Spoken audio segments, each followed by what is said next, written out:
I'm Todd. I'm Hannah. We have one mic. We'll be doing this a little bit. We worked with our Carolina Shag basic. We were really emphasizing the things that made it different from our normal Lindy Hop basic. So we talked about just the aesthetic of the dance, that we're trying to be a little smoother up top, not so bouncy with it. We're really trying to roll our feet through the ground, not just stepping completely flat-footed like that.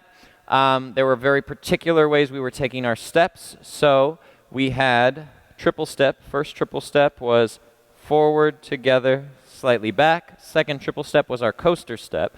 Back in place. Then we had our rock step, Try to avoid that habit to really make the coaster step, be that kind of a step where we kind of stomp off and get into our hips in that way.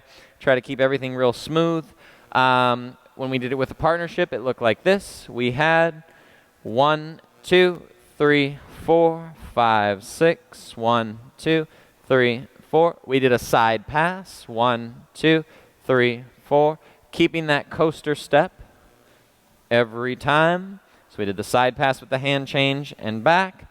We also did the stop turn, coaster step, sending it back out, coaster step every single time. And again, just talking a lot about the choices we're making to make it feel and look like that versus something that looks a little more like Lindy Hop. So if I was to just do the same sort of movements with more of a Lindy Hop flavor, right, we would have this. We would have this side pass here,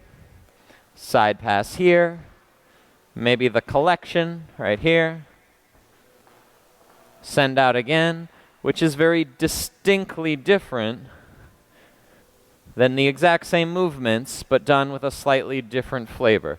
So we're being very aware of our orientation. We're being very aware of the nature of our triple steps. We're being very aware of how we're holding our posture. And we get something a little bit different. And we were kind of talking about that today just as it relates to dancing to some maybe soul music, something a little more groovy. We just really touched on that idea of moving our triple steps in different ways, whether that be in Carolina Shag or not. Just that's a real easy way to kind of spice up your dancing, especially when the tempo gets a little slower and a little groovier. That was it. Todd.